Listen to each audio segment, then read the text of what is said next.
عمر باشا، انا عارف انك راجل نزيه،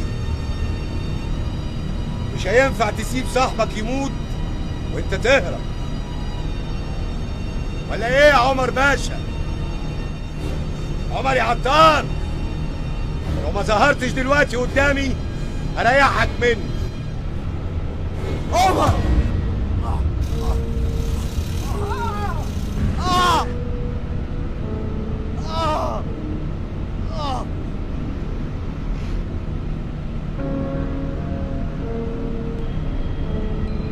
شفت يا عم؟